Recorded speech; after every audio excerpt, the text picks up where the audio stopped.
Oke, bismillahirrahmanirrahim. Assalamualaikum warahmatullahi taala wabarakatuh. Halo guys, dimanapun anda berada, kembali lagi berjumpa bersama Mang Aril. Oke gitu ya. Semoga kita selalu dalam keadaan baik dan kebaikan selalu menyertai semua. Oke, kalau alhamdulillah kembali lagi kesempatan untuk berbagi soal dan pembahasan lengkap untuk persiapan kita menghadapi CPNS tahun 2023. Di mana pada kesempatan kali ini Maki akan mencoba berbagi soal SKD TWK tes wawasan kebangsaan. Dan ini sudah masuk ke part 7 kalau nggak salah ya, untuk part 6 sampai 5, 4, 3, 2, 1 nya silakan kalian searching lagi di playlist Mang Aki ya. Dan pada kesempatan kali ini TWK nya materinya dikhususkan untuk materi lembaga kenegaraan gitu, dan saat ini insya Allah dibuat berdasarkan MR yang berdar di CPNS tahun 2021 ya. Baik, untuk satu kita suji ketika gitu ya. Di sini sudah sedikit masalah, namun apapun saja video diputus seru gitu ya, selalu bisa lagi semua sebaik bus solution biar apa? Ya betul, biar sebenarnya sih gitu kan ya. Asalnya kayak gini sebenarnya.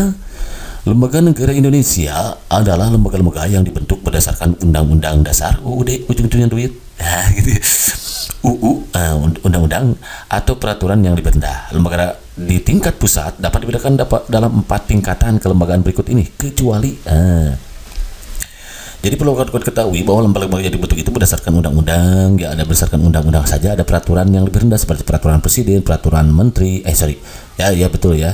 Kalau lembaga negara bukan ya, lembaga itu ya ada peraturan presiden, peraturan menteri, betul kayaknya ya. Benar ya. Lembaga yang dibentuk berdasarkan undang-undang dasar ada ini.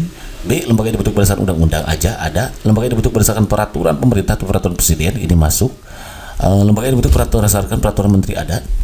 Lembaga yang dibentuk berdasarkan pemilihan umum nggak ada nih. Jadi nggak ada lembaga yang dibentuk berdasarkan pemilihan umum, pemilu. Berarti jawaban kan nantinya kan kecuali, berarti yang bukan. Berarti kalau begitu jawaban yang begitu kan mesin.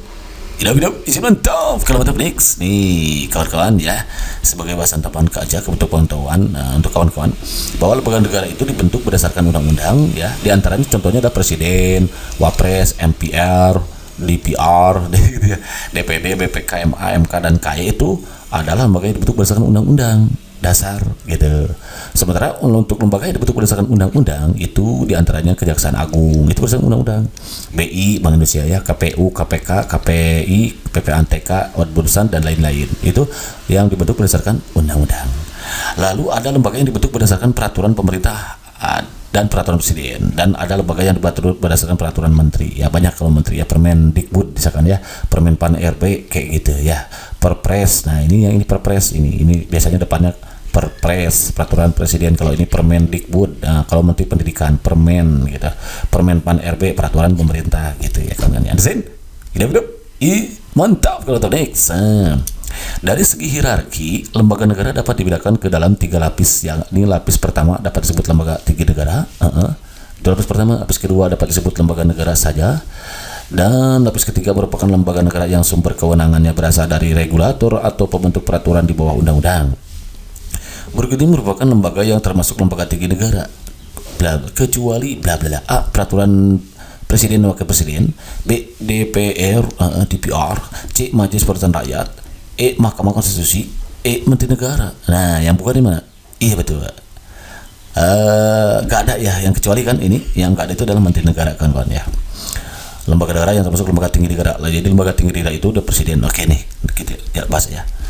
Nah, untuk lembaga yang termasuk dalam lembaga tinggi negara diantaranya kawan-kawan presiden, wakil presiden, DPR, DPD, MPR, MK, MA, KY, BPK itu lembaga yang termasuk dalam lembaga tinggi negara. Jadi kalau menteri negara nggak ada. Oke. Atau perdana menteri juga nggak ada. Oke, next. Ada juga lembaga negara yang masuk dalam lapis kedua yang disebutkan dalam UUD. Kalau lapis kedua itu adalah duta, konsul, ya, satu dewan pertimbangan yang bertugas. Dahulu Dewan Pertimbangan Agung ya dihapus saat amandemen, dihapus ya. Sekarang Dewan Pertimbangan Presiden, Menteri Negara, Menteri Dalam Negeri, Menteri Luar Negeri, Menteri Pertahanan disebutkan ya. Kalau dulu Komisi KPU itu bersifat nasional tetapi mandiri gitu, dan Bank Sentral gitu kan ya, seperti Bank Indonesia itu lapis kedua. Tentara Nasional Indonesia itu juga Angkatan Darat, Angkatan Laut, Angkatan Udara disebutkan secara eksplisit dalam Undang-Undang pasal 10 ya. Lalu Kepolisian Negara Republik Indonesia pasal 30 ayat 4 gitu kan, itu lapis kedua ya. Nah, next.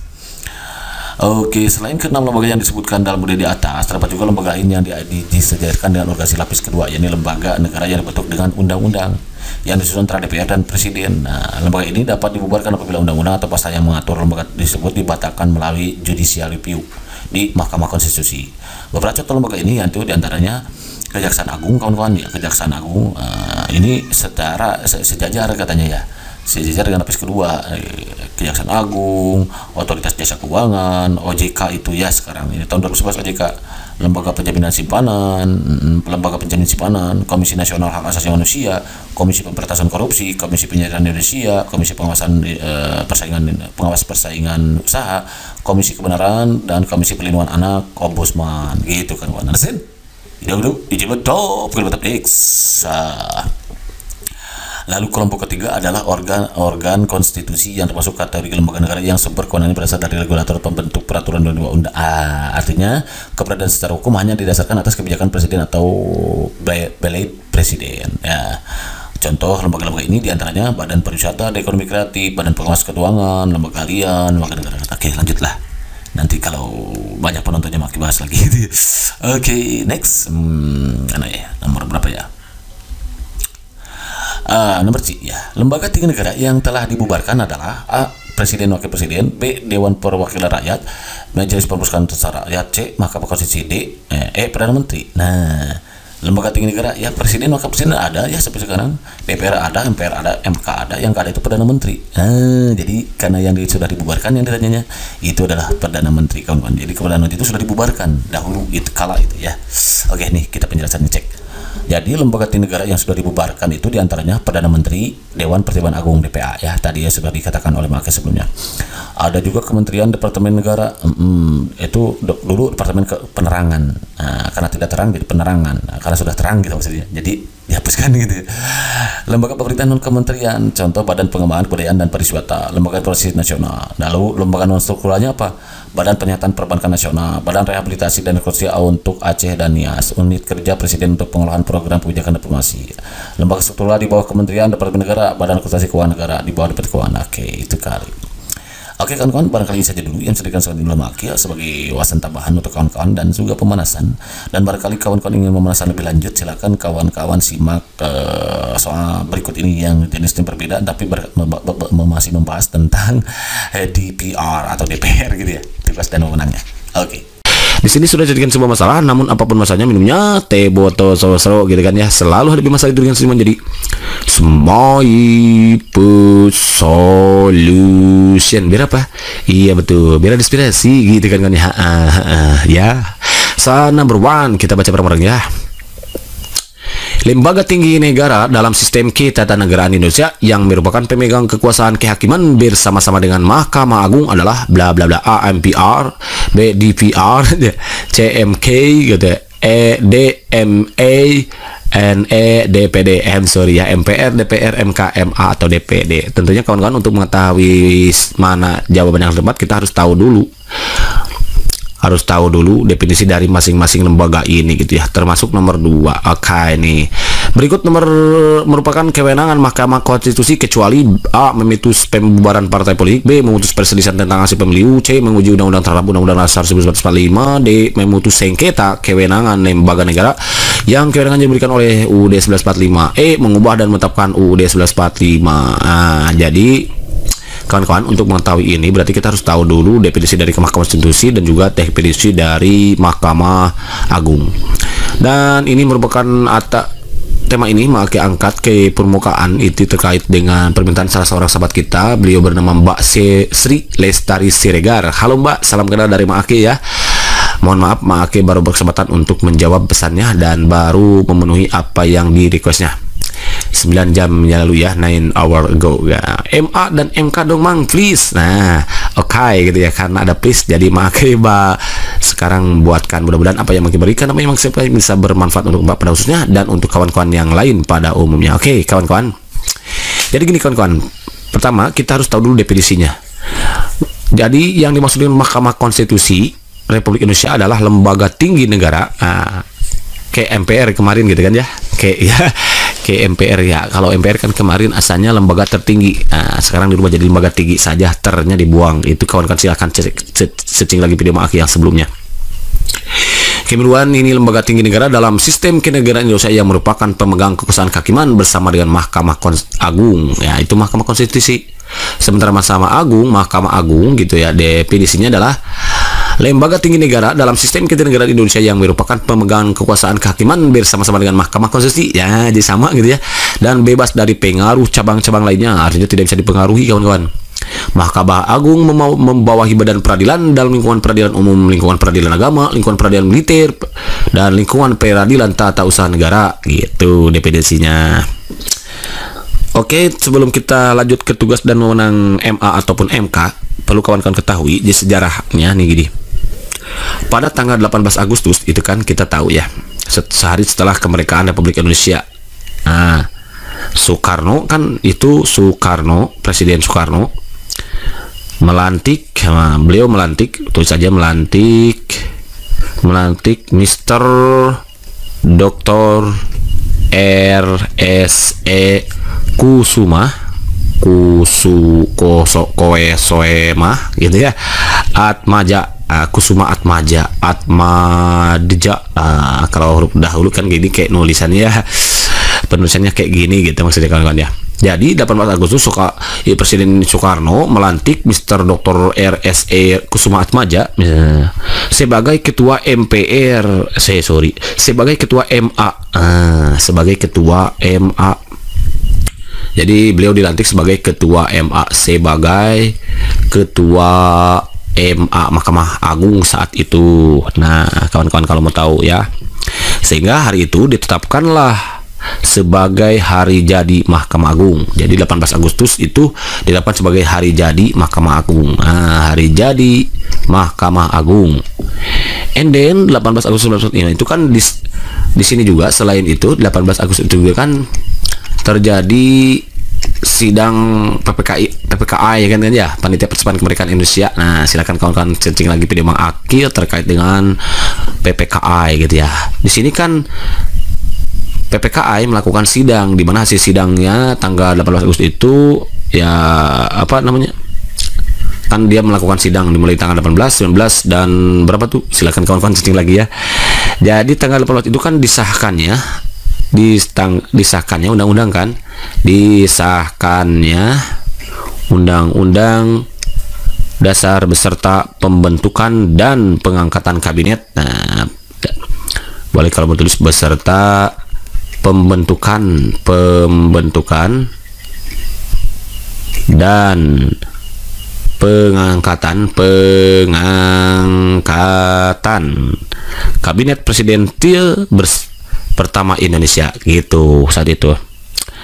Kemudian tahun 1946 sampai 1950 Mahkamah Agung pindah ke Yogyakarta kawan-kawan, pindahnya kemana? Ke Yogyakarta, karena saat itu Yogyakarta pernah jadikan ibu kota kan, sebagaimana yang sudah Aki buatkan videonya tuh, kalau nggak salah itu videonya terkait dengan Rengas Dengklok atau apa itu, sejarah lahirnya Tiga Serangkai atau apa itu, pokoknya kawan-kawan searching lagi video Aki yang sebelumnya ya. Itu ada atau perjanjian Linggarjati ya, atau kalau nggak salah gitu ya, Linggarjati gitu ya maksudnya, sebagai ibu kota negara RI saat itu. Jadi 1946 sampai 1950 MA pindah ke Yogyakarta sebagai ibu kota negara RI. Sehingga saat itu karena pindah, maka terdapat dua lembaga peradilan tertinggi di Indonesia. Terdapat dua lembaga peradilan tertinggi di Indonesia. Yang pertama itu ada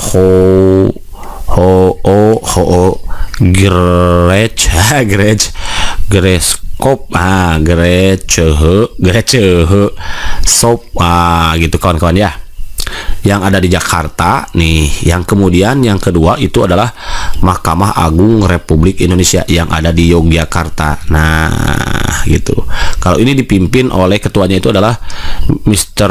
Wir George, gitu kan ya.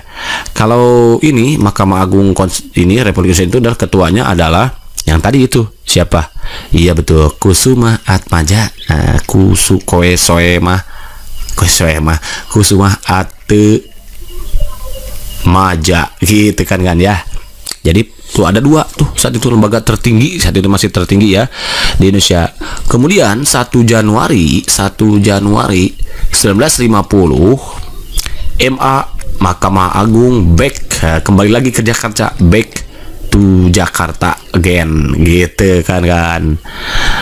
Nah, dalam kurun waktu tersebut MA 2 kali melantik dan mengambil sumpah Presiden Soekarno. Jadi 2 kali melantik dan mengambil sumpah Presiden Soekarno. 1 pada 19 Agustus ya kan, tanggal 17 Agustus memproklamasikan gitu kan ya, mengangkat presiden itu kan tanggal 18 Agustus ya, sesuai hasil sidang PPKI gitu kan. 18 Agustus di samping mengesahkan undang-undang, mengangkat presiden dan wakil presiden kan 18 Agustusnya. Nah, 19 Agustus tahun 1945 gitu kan ya, gitu kan kawan. Dia melantik presiden ya kan. Nah, dilantik sebagai presiden pertama Indonesia. Kemudian tanggal 27 Desember 1949 ini dilantik sebagai presiden RIS. Ada RIS kan kemarin ya, sudah dibahas maki ya gitu ya. 27 Desember 1945 itu kan diangkat sebagai presiden Republik Indonesia Serikat gitu kawan-kawannya. Jadi gitu kan kawan ya. Jadi tanggal 19 Agustus itu dilantik sebagai presiden kan, tanggal 16 itu kan mengangkat dan presiden dan wakil presidennya kan hasil sidang PPKI.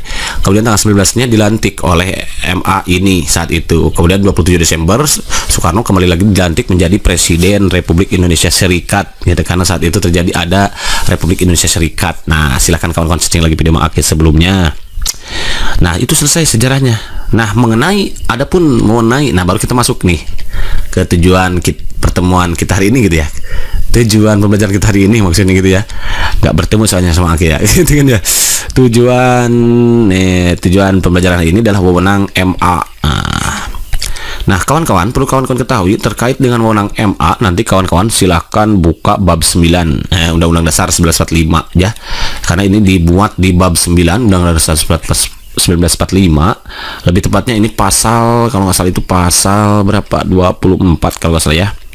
Pasal 24. Nah, di sana sudah jelas kawan-kawan ya. Pokoknya kawan-kawan baca lagi bab 9 pasal 24 itu terkait kekuasaan kehakiman. Bab 9 ini adalah kekuasaan kehakiman. Itu nanti akan memuat MA, Mahkamah Agung dan Mahkamah Konstitusi gitu kawan-kawan. Ya, ada pokoknya di pasal 24. Di mana berdasarkan pasal 24 itu dikatakan bahwa wewenang MA 1 nih dia MA Mahkamah Agung gitu ya, memutus apa? Memutus permohonan kasasi. Nah, permohonan kasasi. Nah, dia terhadap siapa? Putusan pengadilan tingkat banding, terhadap putusan pengadilan tingkat banding. Nah, ini ada pokoknya di pasal 24 lah, kawan-kawan nanti buka lagi gitu ya. Terhadap putusan pengadilan tingkat banding, oke, gitu ya. Atau tingkat terakhir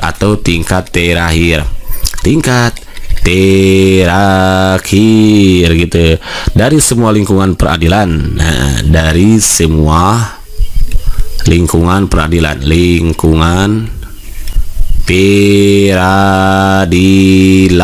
oke, itu number 2. Nah, number 2 adalah MA menguji peraturan.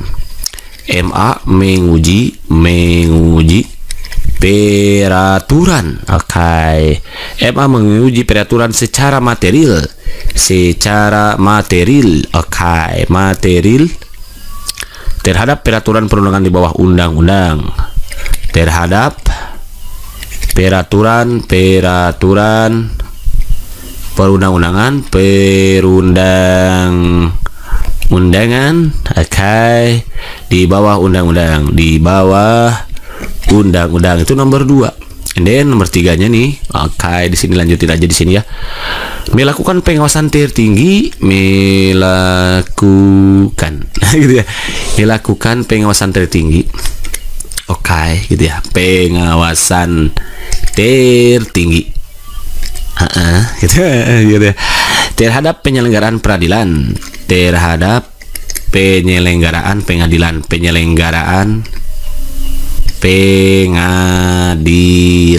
gitu kawan-kawan ya, di semua lingkungan peradilan dalam pelanggaran kekuasaan kehakiman, dalam penyelenggaraan kekuasaan kehakiman gitulah. Pokoknya ada 3 di sini ya. MA memutus permohonan kasasi terhadap putusan pengadilan tingkat banding atau tingkat terakhir dari semua lingkungan peradilan. MA menguji peraturan secara materi terhadap peraturan perundang-undangan di bawah undang-undang gitu kan ya. Kemudian melakukan pengawasan tertinggi terhadap penyelenggaraan peradilan di semua lingkungan peradilan dalam penyelenggaraan kekuasaan kehakiman, sama kayak nomor 1 tadi gitu. Adapun struktur organisasi MA, struktur organisasi MA lagi gitu deh, bahwa MA itu terdiri dari pimpinan hakim anggota,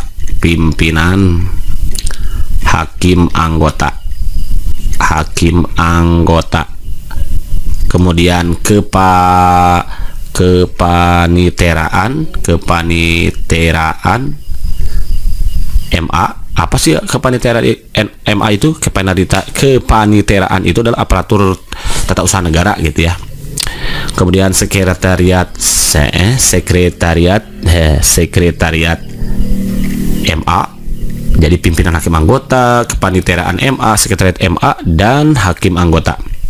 Yang terakhir itu adalah hakim anggota MA. Gitu. Hakim Agung. Di mana hakim agung ini terdiri dari maksimalnya itu 60 orang. Gitu kawan-kawan ya. Oke, itu barangkali kawan-kawan. And then tambahin lagi nih kalau masih kuat gitu ya. Ini ada pengadilan, pengadilan tingkat banding di bawah MA. Pengadilan tingkat banding tapi di bawah MA ya. 1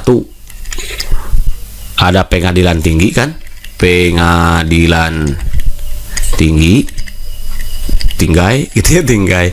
Kedua itu ada pengadilan tinggi agama,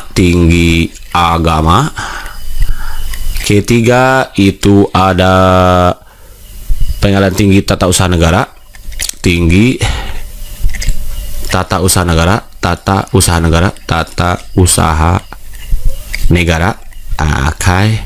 Keempat itu militer utama, kemudian pengadilan militer utama. And then kelima itu ada militer tinggi gitu kawan-kawan ya, pengadilan tingkat bandingnya tinggi. Kemudian ada juga pengadilan tingkat pertama.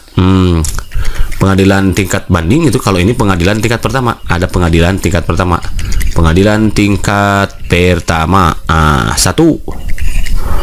pengadilan negeri, PN, pengadilan negeri gitu aja lah ya, singkat gitu.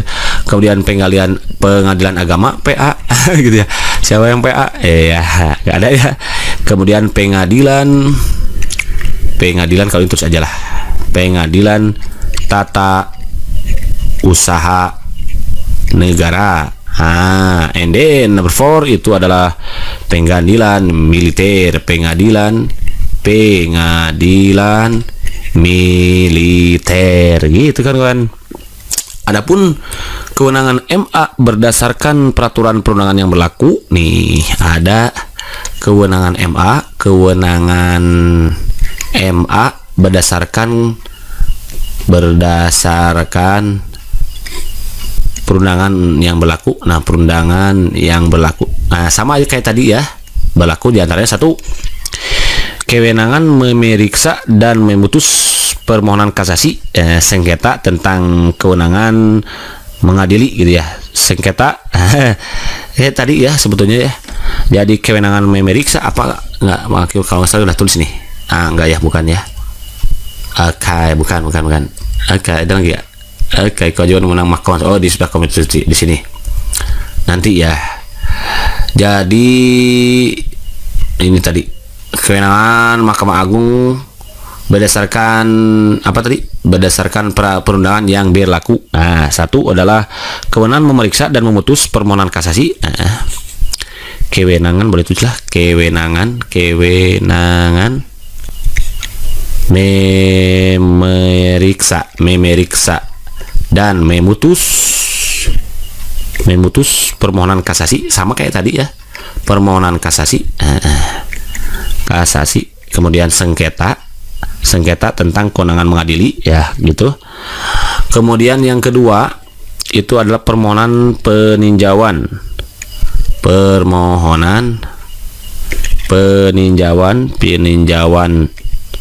kembali nih, permohonan peninjauan kembali terhadap putusan yang telah berkekuatan hukum tetap, berkekuatan hukum tetap gitu diantaranya ya. And then number 3 itu adalah memberikan pertimbangan terhadap presiden terhadap permohonan gerasi gitu ya. Memberikan, nah ini ada gerasi nih, memberikan pertimbangan terhadap permohonan gerasi. Permohonan gerasi, ya ada gerasi nih, gerasi di mana hal ini sudah. Nah kemudian yang terakhir itu bisa juga ditulis ini, memberi apa ya, menasehati atau memberi pertimbangan, memberi keterangan, pertimbangan dan nasihat mahkamah atau masalah hukum gitu, masalah hukum kepada lembaga negara dan lembaga pemerintahan gitu kawan-kawan ya. Jadi kewenangan Mahkamah Agung berdasarkan perundangan yang berlaku itu diantaranya 1, kewenangan memeriksa dan memutus permohonan kasasi, sengketa, dan kayak ini kan tadi sudah ya, tuh ini dia. Nah ini nomor 1, Mahkamah memutus permohonan kasasi terhadap putusan pengadilan tingkat banding, tingkat itu kan sama ya. Emang menguji perundangan, nah ini juga ini kan sama, meninjau gitu kan ya, kembali terhadap putusan yang telah apa ini, hukum tetap yang berkekuatan gitu ya. Tulisannya terlalu bagus nih. Kemudian menentukan memberikan pertimbangan terhadap permohonan gerasi. Nah ini diatur dalam pasal 14 kawan-kawan. Kalau kawan-kawan tahu nanti lihat pasal 14 dari Ma'aki ya, kalau nggak salah sudah isi dari pasal 14 itu depasnya nanti grab gitu ya, grab G-nya itu gerasi, R-nya rehabilitasi, A-nya amnesti, B-nya abolisi kalau nggak salah gitu ya, grab gitu. Coba kita lihat pasal 14-nya, buka. Nah ini dia. Nah kalau ini terkait dengan Mahkamah Agungnya kawan-kawan ya, jadi dia ada di pasal 24 ayat 2. Nih dia pasal 24 ayat 2 itu tentang Mahkamah Agung nih, lihat. Pokoknya pasal 24 itu tentang kehakiman, kekuasaan kehakiman. Ini dia. Pasal 1-nya ini, pasal 2-nya nih. Kekuasaan kehakiman dilakukan oleh sebuah Mahkamah Agung, tuh kan? Mahkamah Agung dan badan peradilan yang berada di bawahnya tadi itu ya. Dalam lingkungan peradilan umum, lingkungan peradilan agama kan tadi ada ya, lingkungan peradilan militer, lingkungan peradilan tata usaha negara, dan oleh sebuah mahkamah konstitusi gitu dia. Pasal 24-nya. Kemudian nih dia terkait wewenang, sebetulnya kawan-kawan nanti lihat aja di pasal 24A-nya. Wewenang Mahkamah Agung itu sebetulnya. Jadi kawan-kawan harus menguasai pasal 24 gitu. Minimal membacalah. Jadi nanti ada gambaran gitu ya. Siapa tahu nanti yang keluar kawan-kawan adalah terkait dengan wewenang Mahkamah Agung yang terdapat pada pasal 24 gitu kan. Nih katanya di sini di pasal 24 dikatakan bahwa Mahkamah Agung berwenang mengadili pada tingkat kasasi. Tuh ini dia. Ini kan lebih akurat. Menguji peraturan perundangan tadi sama ya, di bawah undang-undang, terhadap undang-undang kan. Mempunyai wewenang lainnya yang diberikan undang-undang. Nah, wewenang lainnya kan tadi. Nah, ini wewenang lainnya yang ditetapkan berdasarkan undang-undang kan ini. Mempunyai wewenang lainnya yang diberikan oleh undang-undang. Nih, ini dia undang-undang. Nah, ini kan tadi kewenangan Mahkamah Agung berdasarkan perundangan yang berlaku. Ini dia gitu. Itu karena di sini atas dasar pasal 24 kawan-kawan. Kemudian Hakim Agung harus memiliki integritas dan kepribadian yang tidak tercela, adil, profesional, perlindungan. Oke, calon Hakim Agung diusulkan oleh Komisi Yudikatif kepada Dewan Perwakilan Rakyat untuk mendapatkan persetujuan dan selanjutnya ditetapkan sebagai Hakim Agung oleh Presiden. Ketua dan Wakil Ketua Mahkamah Agung dipilih dari dan oleh Hakim Agung. Susunan, kedudukan, kekuatan, dan hukum acara Mahkamah Agung serta badan peradilan di bawahnya diatur dengan undang-undang. Itu pasal 24 itu terkait dengan Mahkamah Agung, terutama wewenangnya ada di sini di pasal 24 ayat 1 nih. mengadili pada tingkat kasasi, menguji peraturan perundang-undangan, dan mempunyai wewenang lainnya yang diberikan undang-undang gitu kawan-kawan. Kemudian di pasal 14-nya juga dikatakan bahwa presiden memberi gerasi dan rehabilitasi dengan memperhatikan pertimbangan MA tuh. Jadi gitu kawan-kawan. Nah, harus tahu pasal 14-nya juga karena berkaitan dengan Mahkamah Agung. Jadi Mahkamah Agung itu berkaitan dengan pasal 24 dan juga pasal 14. Kalau untuk amnesti dan abolisi itu memperhatikan pertimbangan DPR. Kalau gerasi sama rehabilitasi memperhatikan pertimbangan MA gitu kawan-kawan ya. Ansen minap, jadi jadi mantap. Kalau mantap, next apa lagi nih? Nah, kalau sekarang kita akan masuk ke kewajiban dan wewenang Mahkamah Konstitusi, kawan-kawan. Nah, satu nih apa sih? Nah, sebetulnya kewajiban dan kewenangan Mahkamah Konstitusi itu terdapat dalam pasal 24 ayat 2. Nah, di mana ayat 2 tadi kan? Di mana yang ini tuh kan? Ini dia. Pasal 24A. Nah, 24A. Nah, ini 24 itu 24 apa? 24C kalau nggak salah ya, maka itu ya kawan yang silahkan nanti baca pasal 24 ayat 2. Nah, nih kewajiban dan wewenang Mahkamah Konstitusi. Nah, kekuasaan kehakiman dilakukan oleh sebuah Mahkamah Agung dan badan peradilan yang berada di bawahnya dalam lingkungan peradilan umum, lingkungan peradilan agama, lingkungan peradilan militer, lingkungan berada keutamaan dan sebuah Mahkamah Konstitusi. Jadi gitu ya, terkait kewajiban dan wewenang Mahkamah Konstitusi itu ada pasal 24. Pokoknya pasal 24 itu pasal 24 itu terkait dengan kekuasaan kehakiman. Pokoknya gitu kan, harus dibaca lagi. Nah, gitu ya.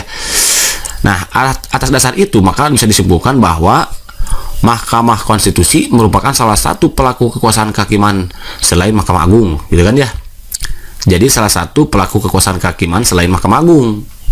Kekuasaan kehakiman merupakan kekuasaan yang merdeka untuk menyelenggarakan peradilan guna menegakkan hukum dan keadilan. Dengan demikian, Mahkamah Konstitusi adalah satu lembaga peradilan sebagai cabang kekuasaan yudikatif yang mengadili perkara-perkara tertentu yang menjadi kewenangan berdasarkan ketentuan UUD 1945. Nah, makanya capek nulis dari langsung diketik aja gitu kawan-kawan, tinggal dibaca gitu kan ya.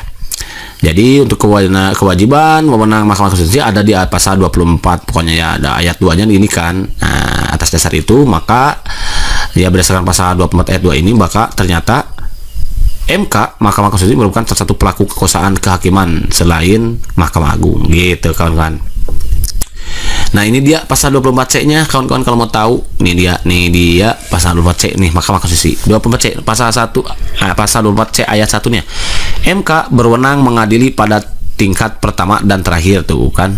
Pertama dan terakhir yang putusannya bersifat final untuk menguji undang-undang terhadap undang-undang dasar. Kemudian memutus sengketa kewenangan lembaga negara yang kewenangannya diberikan oleh undang-undang dasar, memutus pembubaran partai politik, dan memutus perselisihan tentang hasil pemilihan umum. Itu adalah kewenangan berwenang nih. Berarti kewenangan MK, Mahkamah Konstitusi. Jadi ternyata kawan-kawan ya harus tahu pasal-pasal itu gitu, karena di sana sudah jelas gitu memberitahui kita gitu ya terkait dengan tugas dan wewenang baik itu DPR, MPR ataupun sekarang MA dan MK Konstitusi gitu. Adapun kewajibannya, nah ini dia ada di pasal 24C ayat 2-nya. Mahkamah Konstitusi wajib, berarti di kewajiban. Kalau tadi kewenangan itu yaitu mengadili pada tingkat pertama dan terakhir yang putusan bersifat final untuk menguji undang-undang terhadap undang-undang dasar, memutus sengketa kewenangan lembaga negara yang kewenangannya diberikan oleh undang-undang dasar, memutus pembubarannya partai politik, nggak ada sih ya, nggak ada dasar ya. Perselisihan tentang hasil pemilu, sengketa pemilu itu kan kawan-kawan. Kemudian kewajibannya gitu maksudnya memberikan putusan atas pendapat DPR mengenai dugaan pelanggaran presiden atau presiden untuk menurut undang-undang. Itu dia. Kalau ini penjelasannya, MK mempunyai 9 anggota hakim konstitusi yang ditetapkan oleh presiden yang diajukan masing-masing 3 orang oleh Mahkamah Agung, 3 orang oleh DPR, dan 3 orang oleh presiden. Tuh kan penting, ini harus tahu kawan-kawan bahwa MK ternyata memiliki 9 anggota hakim konstitusi yang ditetapkan oleh presiden. Yang ditetapkan oleh presiden diajukan oleh 3 orang MA, 3 orang dari DPR, ya diajukan masing-masing 3 orang oleh MA gitu, 3 orang oleh DPR, dan 3 orang dari presiden gitu. Ketua dan wakil ketua MK dipilih dari dan oleh hakim konstitusi ya gitu. Hakim konstitusi harus memiliki integritas dan kepribadian. Iya dong, harus yang jujur gitu ya. Nggak boleh yang suka bohong gitu kan, bahaya itu hancur negara akan hancur gitu ya. Pengangkatan pemerintahan hakim konstitusi, hukum acara serta ketentuan lainnya tentang Mahkamah Konstitusi diatur dengan undang-undang. Itu pasal 24C tentang Mahkamah Konstitusi, tentang wewenang dan kewajiban. Mahkamah Konstitusi. Jadi kalian harus tahu, harus dibaca. Nah, berdasarkan pasal 24C ayat 1 Undang-Undang Dasar 1945 yang ditegaskan kembali dalam pasal 10 ayat 1 huruf A sampai dengan D Undang-Undang nomor 24 tahun 2003, yaitu tentang Mahkamah Konstitusi. Kalau nggak salah nanti kawan-kawan silakan download ya, Undang-Undang nomor 24 tahun 2003. Kalau gua nggak percaya itu tentang Mahkamah Konstitusi. Nah, ini terkait dengan kewenangan Mahkamah Konstitusi. Di antaranya satu, kewenangan sama kayak tadi ya. Tuh tadi kan apa tadi? Mengadili pada tingkat pertama dan terakhir yang putusannya bersifat final untuk menguji undang-undang terhadap undang dasar. Coba sekarang apa benar nggak? Menguji undang-undang terhadap undang-undang dasar 1945. Itu kan sama ya. Memutus sengketa kewenangan lembaga negara yang kewenangannya diberikan oleh Undang-Undang Dasar 1945. Jadi makin capek nulis langsung aja ketik gitu. Ini kan sama tuh. Nah, memutus sengketa kewenangan lembaga negara yang kewenangannya diberikan oleh Undang-Undang Dasar sama kan ya. Kemudian memutus pembubaran partai politik sama, memutus perselisihan tentang hasil pemilu sama. Nah, di pasal 7B-nya itu berbicara tentang kewajiban MK, kawan-kawan. Nah, di mana dia kewajiban MK itu adalah nih kawan-kawan kalau mau tahu ya, yaitu kewajibannya itu memberikan keputusan atas pendapat DPR bahwa presiden dan wakil presiden telah melakukan pelanggaran hukum. Jadi harus memberi keputusan atau perbuatan tercela atau maksudnya ini bukan atau gitu ya, bukan gitu ya, tidak memenuhi syarat sebagai presiden wakil presiden sebagaimana maksud itu. Jadi harus memberikan keputusan MK itu atas apa? Atas pendapat DPR bahwa presiden dan wakil presiden telah melakukan pelanggaran hukum. Nah, ini di pasal 7B-nya kawan-kawan ya. Tadi kan pasal 7B kewajiban MK. Nih lihat coba di sini. Bunyi pasal 7B nih kan harus tahu usul pemberhentian presiden tuh. Jadi kalau pasal 7B itu terkait dengan pemberhentian presiden wakil presiden diajukan oleh DPR, benar tadi kan, kepada MPR. Oke, hanya dengan terlebih dahulu mengajukan permintaan kepada MK untuk memeriksa, tuh kan tugasnya MK mengadili dan memutus DPR bahwa presiden dan wakil presiden telah melakukan pelanggaran hukum berupa pengkhianatan terhadap negara, korupsi, penyuapan, tindak pidana berat lainnya atau perbuatan tercela. Nah, itu kawan-kawan ternyata ya. Jadi pasal 7B itu terkait dengan nih pelanggaran hukum berupa pengkhianatan. Oke, nih Mahkamah Konstitusi untuk memeriksa, mengadili, ini dia. Itu terkait dengan ini ya pasal 7B-nya. Pasal 7B ayat 2-nya pendapat DPR atau presiden telah melakukan pelanggaran hukum tersebut ataupun telah tidak lagi memenuhi syarat. Nah, ini dia dibaca aja pokoknya kawan-kawan ya. Silahkan nih pengajuannya tinggal dibaca ini. Siapa tahu nih. Nah, kewajibannya ini ada dia.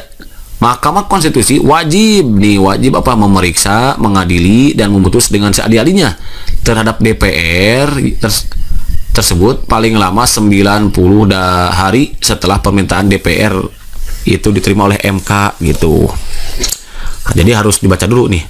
Pengajuan DPR kepada MK hanya dapat dilakukan dengan dukungan sekurangnya 2/3 dari jumlah anggota DPR yang hadir dalam sidang paripurna yang dari sekurang-kurangnya 2/3 dari jumlah anggota Dewan DPR gitu.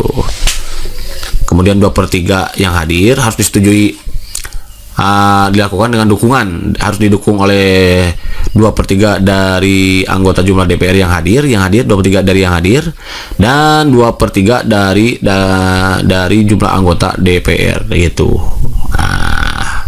Kemudian apabila Mahkamah Konstitusi memutuskan bahwa presiden atau wakil presiden terbukti melakukan pelanggaran hukum berupa pengkhianatan terhadap negara, korupsi, penyuapan, tindak pidana berat lainnya atau perbuatan tercela ya, atau terbukti bahwa presiden atau wakil presiden tidak lagi memenuhi syarat sebagai presiden atau wakil presiden Dewan PH, maka menyelenggarakan sidang paripurna untuk meneruskan usul pemberhentian presiden wakil presiden kepada MPR gitu kan kawan. Harus dibaca di pasal 27-nya, pasal 24 dan 27. Oke. Nah, ini dia tadi ya, seperti Maki katakan, dia adalah pasal Undang-Undang nomor 20 berapa tadi kalau salah, lupa Maki ya. Undang-Undang nomor 24 tahun 2003. Undang-Undang nomor 24 tahun 2003. Karena kalau Undang-Undang nomor 20 tahun 2003 itu tentang si Diknas ya, sistem pendidikan nasional gitu ya, bukan tentang Mahkamah Konstitusi. Kalau ini tentang Mahkamah Konstitusi kawan.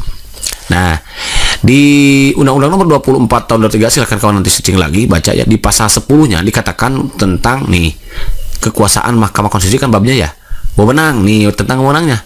Coba lihat pasal 10 ayat 1-nya. MK berwenang mengadili pada tingkat pertama terakhir yang putusannya bersifat final. Satu nih, itu kan sama tadi ya. menguji undang-undang terhadap Undang-Undang Dasar Negara Republik Indonesia tahun 1945. B. Memutus sengketa kewenangan lembaga negara yang kewenangannya diberikan oleh Undang-Undang Dasar Negara Republik Indonesia. Oke. C. Memutus pembubaran partai politik, sama kan? D. Memutus perselisihan tentang hasil pemilu. Oke, sama.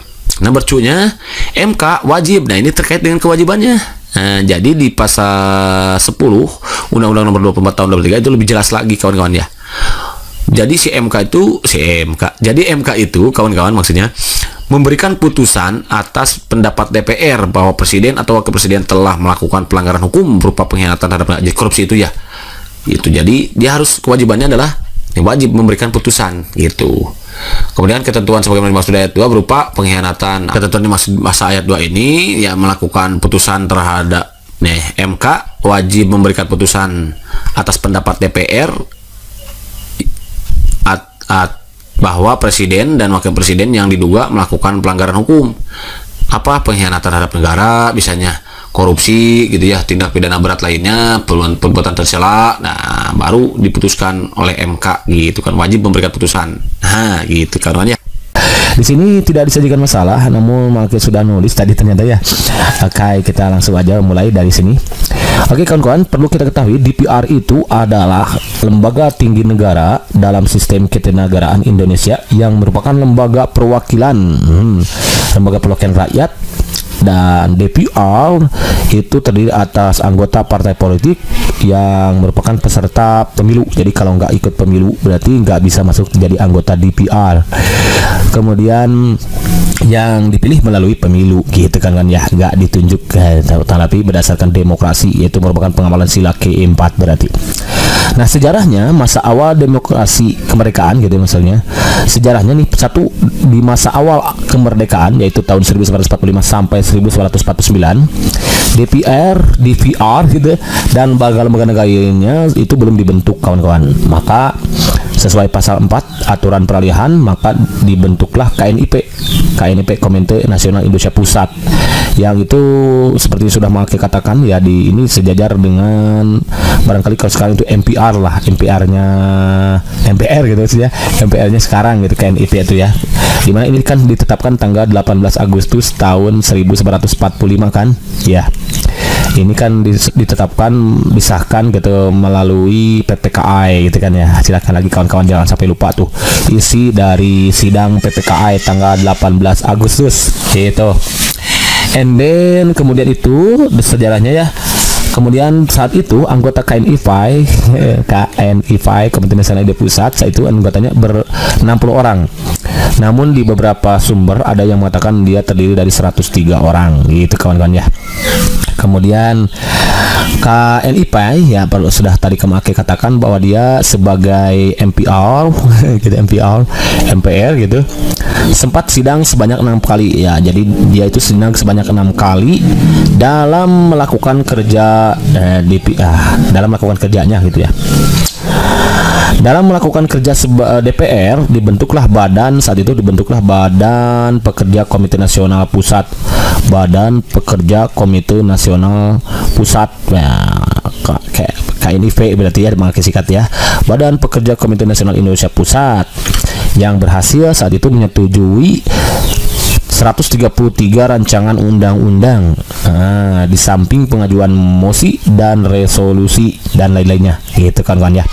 Itu di masa awal kemerdekaan. Jadi awalnya kan belum dibentuk, kemudian sesuai pasal 4 aturan peralihan dibentuklah KNIP Komite Nasional Indonesia Pusat, yaitu tanggal 12 Agustus tahun 1945, mulai disahkan melalui PPKI. Kemudian KNIP saat itu beranggotakan 60 orang, namun beberapa riwayat gitu ya, beberapa keterangan menyebutkan ada yang 103 orang. Gak apa-apa lah, pokoknya yang penting kita tahu gitu kan ya. KNIP itu sebagai MPR dia melakukan sidang 6 kali. Lalu nih dibentuklah badan apa tadi? BP itu Badan Pekerja Komite Nasional Indonesia Pusat. Nah, yang berhasil menyetujui 133 rancangan undang-undang di samping pengajuan mosi dan resolusi itu kawan-kawan.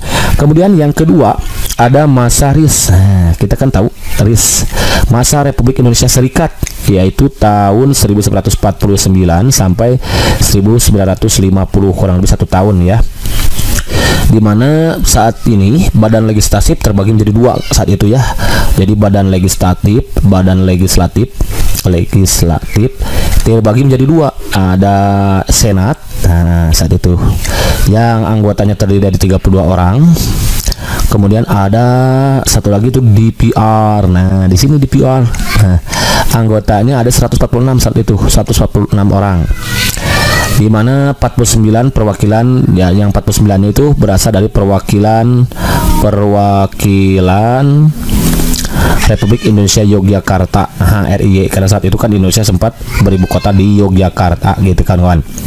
Ada tuh di searching lagi video Maki yang sebelumnya, sejarah apa itu, sejarah 3 serangkai apa sejarah apa lupa lagi ya, pokoknya sejarah proklamasi kemerdekaan itu sana sudah lengkap ya. Kemudian dalam masa kerja 1 tahun yang singkat ini ya berhasil menyelesaikan 7 undang-undang. Nah, jadi masih menyelesaikan 7 undang-undang. Di antaranya adalah Undang-Undang Nomor 7 tahun 1950 tentang apa? Tentang perubahan konstitusi. Nah, saat itu perubahan konstitusi sementara, yaitu Republik Indonesia Sementara RIS ya. Republik Indonesia Serikat gitu saja ya. Konstitusi sementara Republik Indonesia Serikat menjadi itu dirubah ya menjadi apa? Undang-Undang Dasar Sementara Republik Indonesia ya. Jadi tentang perubahan konstitusi sementara Republik Indonesia Serikat menjadi Undang-Undang Dasar Republik Indonesia gitu kan kawan.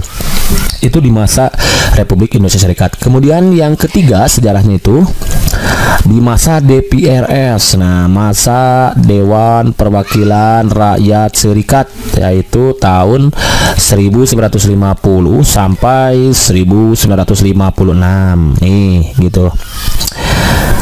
Dimana di sini tanggal 14 Agustus tahun 1950 DPR dan Senat RIS. Nah, DPR di sini DPR dan Senat Republik Indonesia Serikat menyetujui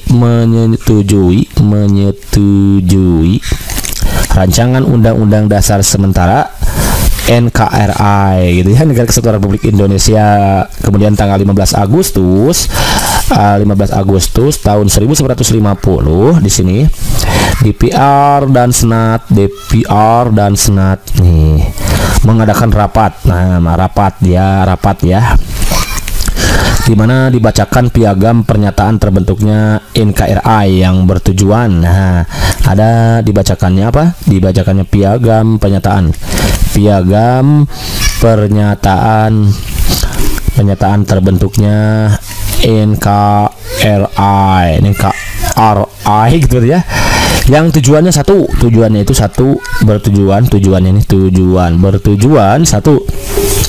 pembubaran negara RIS saat itu ya, pembubaran negara Republik Indonesia Serikat, negara Republik Indonesia Serikat yang berbentuk federasi,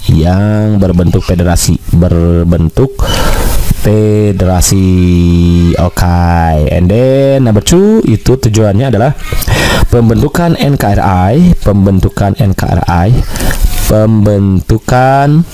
Negara Kesatuan Republik Indonesia yang meliputi seluruh daerah Indonesia, daerah Indonesia dengan Undang-Undang Dasar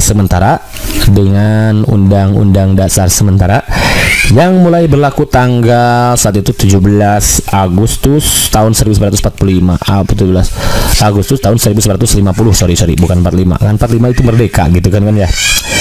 Itu di masa DPRAC. Segitu ya DPRAC. Number 4 nih, yang 4 itu ada masa DVR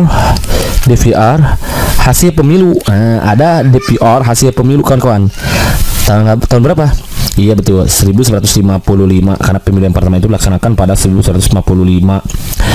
DPR ini adalah hasil pemilu ya kawan-kawan. DPR ini hasil pemilu tahun 1955, di mana dia terdiri dari 272 orang anggota saat itu. Pemilu 1955 ini juga memilih, selain dari ini ya, memilih 542 orang anggota anggota konstituante, anggota konstituante, gitu kawan-kawan. Dalam masa ini terdapat 3 kabinet. Saat itu ada 3 kabinet. Kabinet apa saja? 1. Kabinet Burhanuddin Harahap.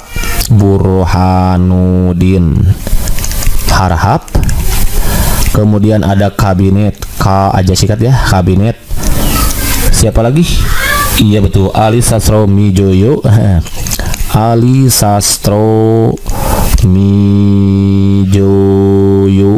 Saat itu ya. Dan terakhir itu ada kabinet Juanda, kawan-kawan ya. Itu di masa DPR hasil pemilu 1955. Oke, next. Ada lagi yang ke berapa berarti ya? Barusan ke-4, ke-5 sekarang. Ke-5 itu ada masa DPR. Nah, masa DPR hasil dekret presiden. Nah, ada dekret ya. Tuh kan nyambung ya kawan-kawan. Pokoknya pelajari aja video-video makin sebelumnya, nanti nyambung gitu kawan-kawan. Dekret presiden tahun 1959, karena dekret presiden itu kan 5 Juli tahun 1959 berdasarkan UUD 1945, yaitu tahun 1959 sampai 1960 berapa itu, 61 kalau nggak salah ya, 61 di sini. Nah gitu kan 61. Oke. Saat itu jumlah anggotanya ada 262 orang anggota AKAI di sini ya. Nah, di mana 262 orang anggota ini aktif setelah mengangkat sumpah, jadi sumpah dulu. Nah, kemudian adalah Penpres nomor 3 tahun 1960, di mana presiden membubarkan. Nah, saat itu presiden membubarkan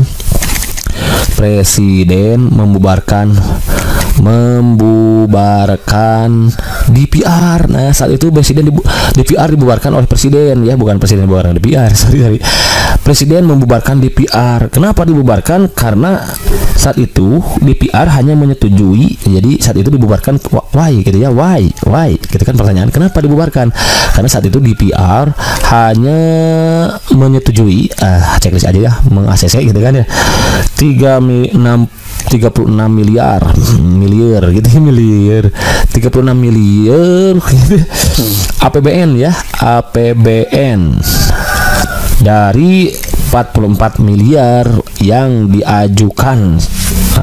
Akhirnya keluarlah Penpres nomor 3 tahun 1960, dibubarkanlah DPR itu saat itu ya.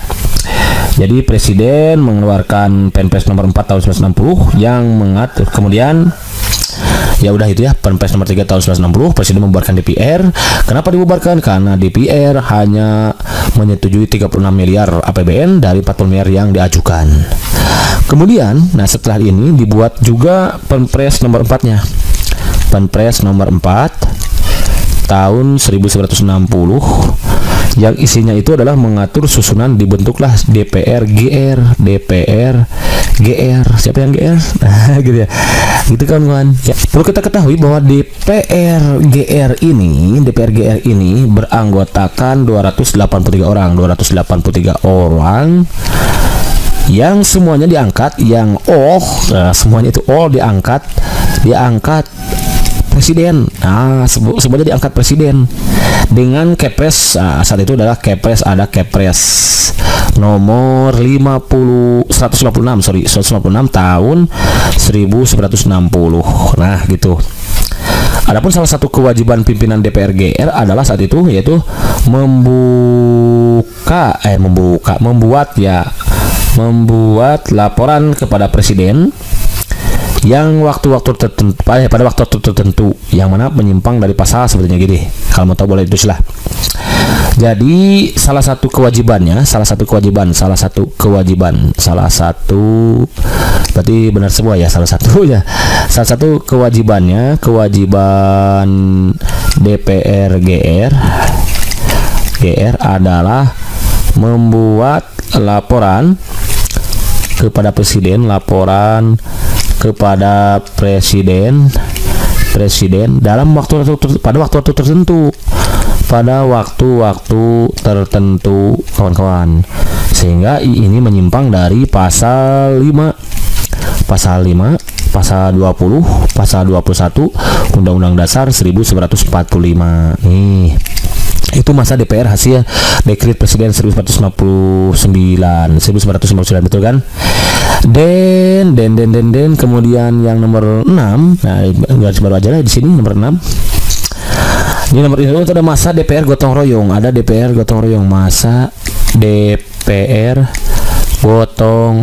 royong. Nah, tanpa PKI tapi ini Partai Komunis Indonesia, yaitu tahun 1965 sampai 1966, 1 tahun berarti. Jadi setelah peristiwa G30 SPKI, DPR GR membekukan sementara 62 orang. Jadi gini ceritanya ya. Kalau mau tulis boleh lah. Setelah gerakan 30 SPKI, G30 SPKI, saat itu DPR GR membekukan, dibekukan sementara 62 orang anggota DPR GR yang terlibat dalam kasus PKI dan ormas-ormasnya saat itu. Kemudian DPR GR memutuskan untuk membentuk 2 panitia, sehingga dibentuklah DPR di sini DPR GR membentuk 2 panitia, satu panitia politik ya, ada panitia politik, ada panitia ekonomi,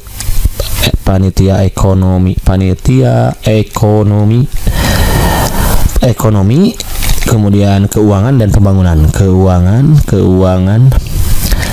pembangunan saat itu ya oleh DPR GR-nya. Dimana kalau panitia politik ya fokusnya pada politik saja kawan-kawan saat itu ya. Jadi untuk bertugas mengikuti perkembangan dalam berbagai masalah di bidang politiknya. Kalau ekonomi itu memonitor situasi ekonomi, memonitor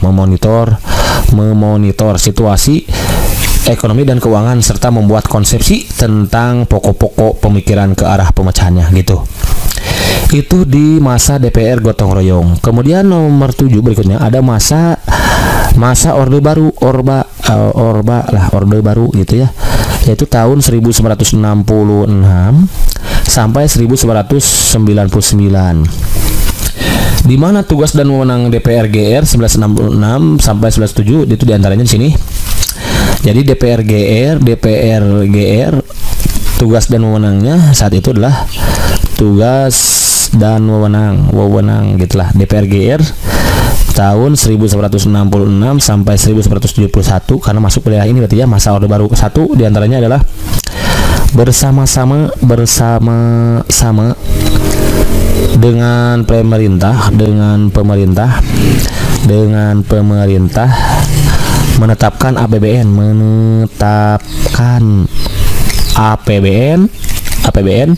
sesuai dengan pasal 23 ayat 1. Nah, itu. Kemudian nomor 2-nya itu bersama-sama dengan pemerintah, sama ya sampai sini. Membentuk undang-undang, membentuk aja lah. Undang-undang gitu ya. Membentuk undang-undang sesuai dengan pasal 5 ayat 1. Sesuai pasal 5 ayat 1 gitu ya. Pasal 20, pasal 21 ayat 1, kemudian pasal 20, 21 ayat 1. Nah, gitu aja lah. Kemudian pasal 22 undang-undang dan pasal 22 undang-undang dasar. Nah, selama orde baru ini DPR dianggap sebagai tukang stempel kawan-kawan. Jadi dianggap sebagai tukang stempel saat itu. Jadi ada istilah tukang stempel katanya DPR di sini pada masa orde baru itu. Kenapa? Karena kebijakan pemerintah yang lebih berkuasa saat itu gitu. Jadi tukang stempel, hanya stempel aja gitu ya, nggak bisa menolak gitu. Maklum kan diangkatnya oleh presiden sebelumnya kan di mana, di masa tadi ya, di masa apa DPR GR itu. Nah ini oleh presiden kan DPR GR itu mana tadi. Nah ini dia Jadi ini di masa dekret presiden kan. Jadi karena menolak saat itu ya, karena tidak menyetujui berapa miliar. Nah ini dia 30, dari 36 miliar menjadi dari 44 menjadi 36 yang di ACC. Akhirnya dibentuklah DPR GR yang diangkat oleh semuanya presiden berdasarkan Kepres nomor 196 gitu. Jadi sangat berkuasa saat itu di masa Orde Baru. Nah, baru yang terakhir ini di nomor berapa nih? Jadi nomor 6, nomor 7 berarti ya sekarang. Masa reformasi sampai sekarang, masa reformasi ya, yaitu tahun 1999 sampai sekarang. Kalau di sini sih tidak ada apa-apa ya, paling hanya banyak demonstrasi aja di sini. Ada banyak demonstrasi saat itu ya. Pokoknya masa reformasi gitu kawan-kawan.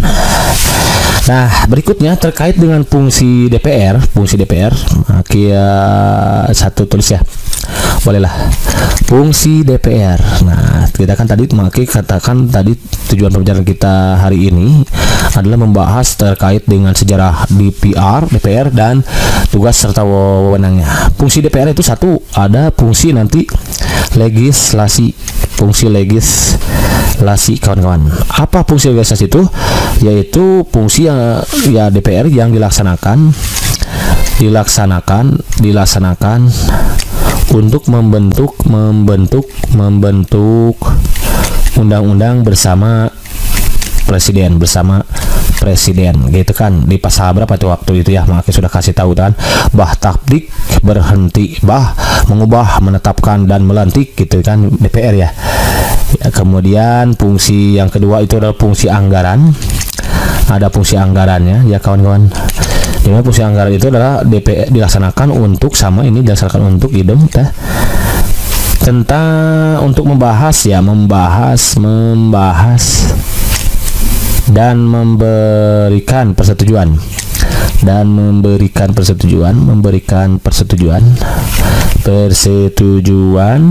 terhadap apa? Rancangan undang-undang tentang APBN yang diajukan presiden gitu. Yang diajukan oleh presiden. Oke, yang ketiga ada fungsi pengawasan. Fungsi pengawasan itu adalah dilaksanakan melalui pengawasan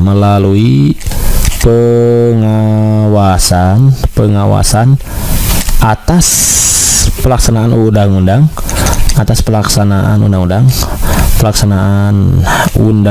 dan APBN. Itu untuk fungsi DPR-nya kawan-kawan.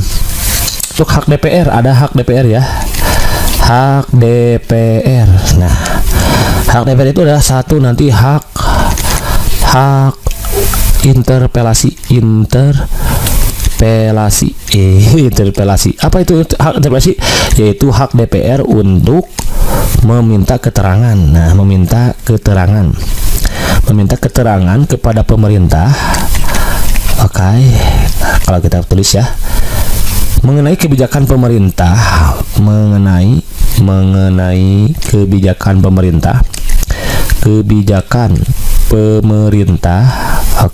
pemerintah yang penting dan strategis. Oke, gitu kan kawan. Serta berdampak luas pada kehidupan bermasyarakat, berbangsa dan bernegara. Itu hak interpelasi. Jadi hak untuk meminta keterangan kepada pemerintah mengenai kebijakan pemerintah yang penting dan strategis, kemudian serta berdampak luas pada kehidupan bermasyarakat, berbangsa dan bernegara. Itu hak interpelasi. Yang kedua adalah hak angket. Apa yang sudah angket? Kalau hak angket itu adalah hak DPR untuk menjelaskan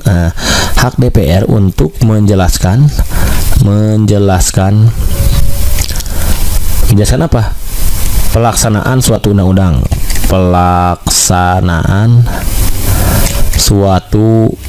undang-undang, dan atau kebijakan pemerintah yang berkaitan dengan hal penting sama tadi ya.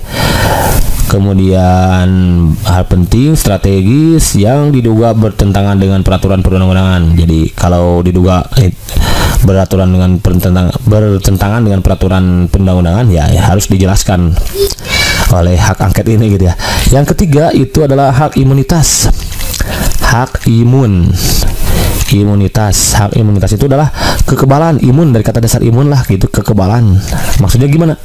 Jadi hak DPR kebal terhadap hukum di mana setiap anggota DPR tidak dapat dituntut di hadapan maupun di luar pengadilan karena pernyataannya atau pendapatnya yang dikemukakan secara lisan ataupun tertulis dalam rapat-rapat DPR sepanjang tidak bertentangan dengan peraturan tata tertib dan kode etik. Jadi bebas menyatakan pendapat dan ini tidak akan dituntut baik di luar maupun di dalam ya pengadilan atas segala ucapan, pernyataan-pernyataan, kritikan misalkan ya baik tertulis maupun secara lisan yang dikemukakan secara lisan gitu ya di dalam rapat-rapat DPR sepanjang itu tidak bertentangan dengan peraturan tata tertib dan kode etik. Jadi hak imun kebal gitulah. Kalau hak interpelasi meminta keterangan, kalau hak angket menjelaskan pelaksanaan, kalau ada yang bertentangan gitu ya, kalau ada yang bertentangan dengan perundang-undangan. Kemudian yang terakhir adalah hak menyatakan pendapat. Hak menyatakan pendapat. Ini dia. Apa hak menyatakan pendapat? Yaitu hak DPR untuk menyatakan pendapat atas pendapat atas satu kebijakan pemerintah. Hampir sama sih dengan kayak tadi yang bersatu ya, kayak tadi gitu ya. Kebijakan pemerintah itu singkat aja mengenai kejadian luar biasa,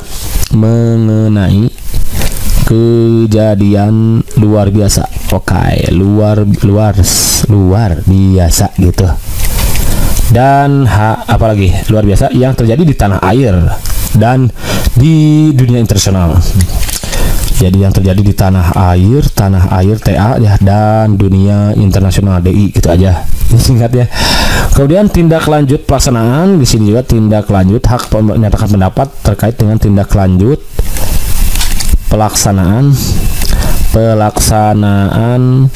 hak interpelasi dan hak angket. Hak interpelasi dan hak angket. Itu dia. Dan yang ketiga itu adalah dugaan bahwa presiden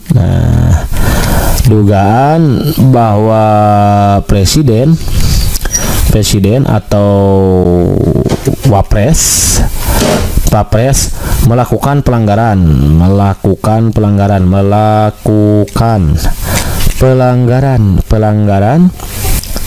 hukum baik berupa pengkhianatan terhadap negara, korupsi dan lainnya sebagainya ya gitu kan. Pokoknya ada di masuk pasal berapa itu agak sedikit lupa. Pokoknya nanti insya Allah di pertemuan berikutnya akan dibahas terkait dengan undang-undang yang berkaitan dengan DPR gitu kawan-kawan ya. Ya diantaranya DPR itu diatur di pasal 19. Nanti kan lihat aja ya, pasal 14 juga ada ya, bahwa itu terkait dengan pemberian abolisi dan apalagi grab ya, abolisi dan amnesti ya, gerasi ya, amnesti itu atas pertimbangan kan atau persetujuan DPR gitu kan ya. Nah lihat aja pokoknya pasal 14 sudah pakai upload tuh. Itu jadi kemudian pasal 19 ini sampai 22B kalau nggak salah.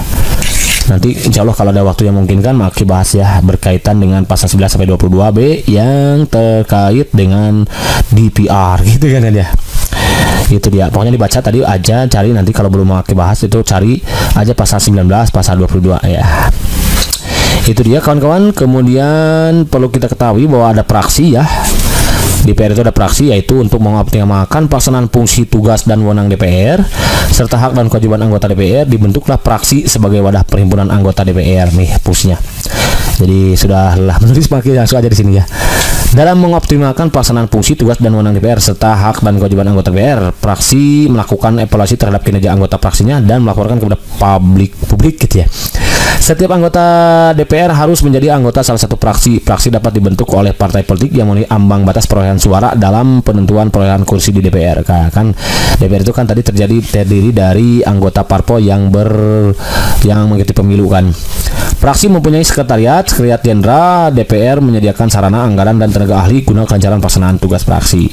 Kemudian ada lagi alat kelengkapan DPR. Alat kelengkapan DPR itu terdiri dari atas pimpinan, badan musyawarah, komisi, badan legislasi, badan anggaran, badan kerjasama antar parlemen, mahkamah kehormatan dewan, badan urusan rumah tangga, burut ya. Jadi kalau singkat burut ini, kalau ini berarti BMK KBL ya, Komisi Badan Legislasi, BA ya, Badan Anggaran, Badan Kerjasama, BKAP, MKD, Mahkamah Kehormatan Dewan, BURUT ya, ini BURUT ya, ini apa ini, B, Badan Urusan Rumah Tangga, nah disingkat jadi BURUT atau BURT gitu ya. Panitia khusus dan kelengkapan lain yang diperlukan dan dibentuk oleh rapat paripurna dalam menjalankan tugasnya. Alat kelengkapan dibantu oleh unit pendukung yang tugasnya diatur dalam peraturan DPR tentang tata tertib. Itu dia kawan-kawan. Kemudian untuk tugas dan wewenangnya nih lebih jelas tadi sudah kan Mak ya. Kan DPR itu memiliki fungsi legislasi. Nah, terkait dengan fungsi legislasi, DPR memiliki tugas dan wewenang. 1. Menyusun program legislasi nasional, Proglenas itu ya. Kemudian menyusun dan membahas rancangan undang-undang RUU. Ini nanti terkait dengan pasal berapa itu lupa lagi Maki ya, nanti insya Allah dibahas lah teman-teman. Bah taptik itu ya. Bah taptik berhenti mengubah, menetapkan, melantik. Ya, itu kan sudah pasal 2 itu pasal berapa itu? Menerima RUU yang diajukan oleh DPD terkait otonomi daerah, hubungan pusat dan daerah, pembentukan pemekaran dan gabungan daerah, pengelola SDA, SDE lainnya, serta penerimaan keuangan pusat dan daerah itu menerima RUU pokoknya. Membahas RUU yang diusulkan oleh presiden atau DPD ya. Menetapkan undang-undang bersama presiden. Nah, menyetujui atau tidak menyetujui peraturan pemerintah pengganti undang-undang yang diajukan presiden untuk ditetapkan menjadi UU gitu. Kemudian tugas terkait dengan fungsi anggaran nih, DPR memiliki tugas dan wewenang memberikan persetujuan atas RUU tentang APBN yang diajukan presiden kalau setuju ya, memperhatikan pertimbangan DPD atas RUU tentang APBN dan RUU terkait pajak, pendidikan dan agama gitu ya, memperhatikan pertimbangan DPD atas RUU gitu. Menindaklanjuti hasil pemeriksaan atas pengelolaan dan tanggung jawab keuangan negara yang disampaikan oleh BPK. Kemudian memberikan persetujuan terhadap pemindah tanganan aset negara maupun terhadap perjanjian yang berdampak luas bagi kehidupan rakyat yang terkait dengan beban keuangan negara. Itu tugas dan wewenang DPR terkait dengan fungsi anggarannya. Berikutnya, tugas dan wewenang DPR terkait dengan fungsi pengawasan. 1. Melakukan pengawasan terhadap pelaksanaan undang-undang, APBN dan kebijakan pemerintah. Jadi takutnya nggak didiskusikan sebagai mestinya gitu misalkan, lalu undang-undang tidak dilaksanakan sebagai mestinya gitu ya, maka perlu dilakukan pengawasan, itu fungsi pengawasan di DPR. Membahas dan menindaklanjuti hasil pengawasan yang disampaikan oleh DPD terkait pelaksanaan undang-undang mengenai otonomi daerah, pembentukan, pemekaran dan penggabungan daerah, pengelolaan SDA, SDE lainnya, pelaksanaan APBN, pajak, pendidikan dan agama gitu kan kawan. Oke, dan tugas dan wewenang DPR lainnya diantaranya adalah 1. Menyerap, menghimpun, menampung dan menindaklanjuti aspirasi rakyat. 2. Memberikan persetujuan kepada presiden untuk 1. Menyatakan perang atau membuat perdamaian dengan negara lain. Nah, ini ada di pasal berapa di UD nanti insya Allah Maki ya buatkanlah videonya ya. Mengangkat dan memberhentikan anggota komisi juga ada tuh. Memberikan pertimbangan kepada presiden dalam hal pemberian amnesti, abolisi. Nah, ini masuk pasal 14 kalau salah ya, pasal 14 tuh. Maki ingat ini mah grab karena depannya kan grab grab pasal 14 itu grab. Silakan ingat kawan-kawan ya, ada depas Maki grab. G-nya itu adalah grasi, R rehabilitasi, A-nya amnesti, B-nya abolisi itu. Jadi pemberian amnesti dan abolisi itu harus mempertimbangkan, harus melalui pertimbangan DPR gitu ya, gitu maksudnya kawan-kawan.